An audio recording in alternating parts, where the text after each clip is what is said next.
Pens, pens, and pens, and more pens. All the assortments and colors and types and different tips and everything else. So you've got the rotring isograph, and then you have the Micron, and then you've got the pen here, which is the gel pen, and then you have the ballpoint pen, and then you've got the Fineliner, and then you've got the Sharpie pen, and then you've got the noodlers ahab, and then you have the lamy safari. So which one of these would be my favorite pen? Well, that all depends on what I'm drawing or what I'm drawing on. So if I'm drawing on paper that's really smooth and requires me to have very intricate tiny little details, I would use something such as the rotring isograph. That is going to be my go-to pen, and I like to use this on really smooth paper. And if I'm drawing doodles that are really intricate, and I like the flow of the ink that comes out of this pen. The ink that flows out of this is not like any other type of pen. I'm not quite sure exactly how to describe it, but I just love the flow of the ink with this. And one that you have not seen yet in a video is my glass dip pen. I was having trouble with this when I, for some reason, cannot get it to draw anything. I try to draw, and it just does not work. I've used different inks. I have even tried to do a little bit of sanding on the tip of it, but for some reason it still does not want to draw. So if you have any suggestions or tips as to why this is, go ahead and let me know in the comments below. The next pen we have here is the noodlers ahab. I haven't quite done a lot of drawing with this pen here because I have the lamy safari, and I've been using that one mostly. This one has a flex nib on it, and it's a black and red pen.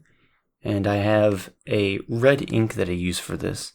Now the lamy safari here, I use the noodlers ink, the Heart of Darkness. And the difference between these two pens is that this one is a larger nib, this one is a smaller nib, and the noodlers ahab, the ink that I use for that, is red. The lamy safari is a black ink. And the noodlers ahab has a flex nib, so that's the difference between these two. So the next pen we have is the Sharpie Pen. You can get these pretty much anywhere. Sometimes you won't get these at a dollar store or something like that, but generally speaking, you can get them at any art and craft store. You can get them at any Hobby Lobby or Michael's or whatever is an art store in your area. I bought this at Walmart, and I have other ones I bought at Hobby Lobby. And what I like about this one is that it's convenient to use. You can use it anywhere. You don't have to worry about cleaning it. You don't have to worry about cartridges or anything else like you have to worry about with some of the rotring isographs, which will actually be the rapidographs rather than isographs, because the isographs are refillable. The rapidographs are the ones that come with cartridges. So this, you don't have to worry about any of that. And this is the Staedtler Fineliner. I like using this one as well. These two are very similar, but what I like more about this one is the tripod grip of it. It's a tripod grip pen, so when I'm drawing it kind of stays in the same spot pretty easily and helps me with trying to get little tiny details. The next one I have here is the Micron Pen, and this one is a go-to pen for a lot of people and beginner artists and doodlers that want to start drawing mandalas or intricate little doodles all over the place. But a lot of people use this. Some artists that I know of that started using these a lot would be Peter Draws. If you don't know of him, go ahead and look him up. He's a pretty popular artist, and he started out using a lot of these. I know he was using the Staedtler, I believe it was Staedtler, pens that was like this, but a bit cheaper. The Microns are usually more expensive, but what I like about this is that you get all kinds of an assortment of different tip sizes, and they even come with different colors. As you can see, this one here is the .05. And then we have here one of the cheapest of all, and one we all know of, the Ballpoint Pen, the big Ballpoint Pen. I like to use this one for doing doodles and kind of like scribbling pretty much is what I do for some of the portrait drawings I do with this. But what I like about this pen is that you can make tiny details, but you can also change how things look just by varying the pressure of the pen as you're drawing.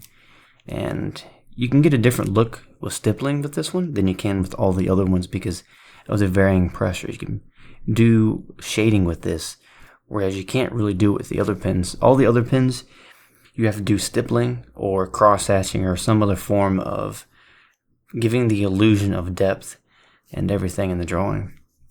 So this one you can get anywhere, any art store. Cheap one, you get a pack of like 100 of these for maybe 15 bucks.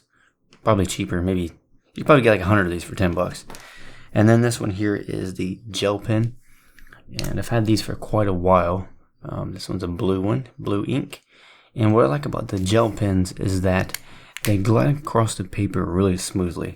It's kind of like the feel that I get with this pen here, but this has a flex nib, but it's kind of a similar feel because it's really smooth. The smoothest of these two pens would have to be this one right here. I think that's probably because of the gel that's inside of this. And so yeah, that's probably the closest experience that you're going to get to a fountain pen is by using a gel pen. And last but not least, we have another famous pen, but well, more like a marker actually, is this here, the Sharpie ultra fine point marker. And of course the one that's a bit larger, and all kinds of little doodles you can do with these. So out of all of these here, this is kind of similar to this, so we'll just be using this one as the main comparison.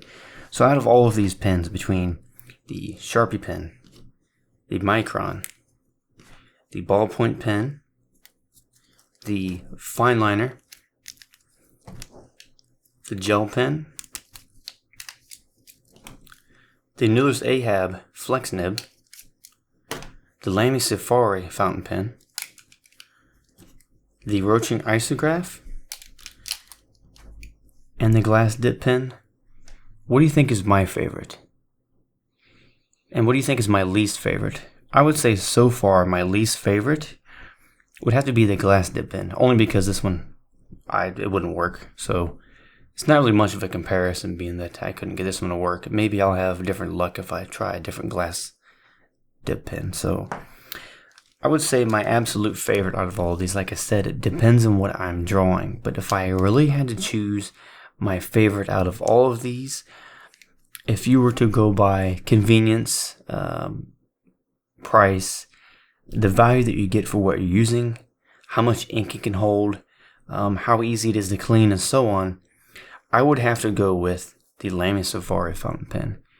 And my second pick would be the rotring isograph. Even though it's much harder to clean, the nib is a lot more delicate and everything, I would say this is right up there, being second place to the Lamy Safari fountain pen.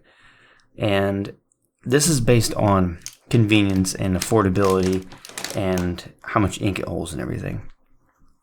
Now, this here, as you can see, I'll show you the reservoir in it, how much ink it holds. We'll take a comparison here of these two. So that's the ink that it holds in here. You have to buy this little converter for the Lamy Safari online. I got it on Amazon. So that's how much ink that holds. Now this one is the rotring isograph, and that's how much ink this holds. So I would say out of these two, the rotring isograph holds a little bit more ink, but this one's a lot harder to clean. The nib is a lot more delicate, and if you damage it, it will never work. Whereas if you slightly damage this, it might still work. Maybe if you bent the nib back or something, but haven't had any issue with this whatsoever. But as far as overall, I would have to pick the Lamy Safari fountain pen. But my favorite go-to pen when it comes to drawing and making details and everything, if you don't include the convenience aspect of it, and you just strictly go by the pen itself, I would have to say that I would go with the rotring isograph as my favorite for drawing, doodling, and everything else. I can get a lot of details with this. These come in different sizes as well. The fountain pens don't have as many sizes. I mean, you've got extra fine, you've got fine, medium, and then bold, and so on. Whereas this, you have 0.1, the 0.18, the 0.2, 0.25, 0.35, 0.3, 0.4, 0.5, 0.6, 0.7, 0.8, and the 1. And they're all colored right here and have the number on it, so you know the different sizes. But I would say my favorite two pens for convenience, easy to clean, and can take it anywhere and don't have to worry about the inconvenience of the nib being very delicate and everything. I would have to say Lamy Safari fountain pen. But my favorite to draw with, if you don't include the inconvenience of being harder to clean and the delicate nib, then my favorite would have to be the rotring isograph, due to the different sizes that you get, the way the ink flows, and how you can get really tiny details depending on the size of the isograph that you're using. And this is a 0.35. It's a much smaller line than this here. I would say this is probably maybe 50% of a smaller line than the Lamy Safari. So that's what I really like about this, is the little delicate details that I can get and the really good flow of the ink. And the ink that you use between the rotring isograph and the fountain pen are different inks. So make sure you don't ever mix those up, or you're going to have a problem cleaning them and drying it out and everything. So go ahead and tell me what your favorite pens are, and comment below and tell me what those are. If there's any pens that you think I missed in this video, go ahead and let me know as well, and we'll go over that. So what are your favorite pens, and why do you like to draw with them? These two are my favorite, the Lamy Safari and the rotring isograph. So if you have any questions, go ahead and let me know in the comments below, and good luck with all of your doodling and creativity. You have a good day.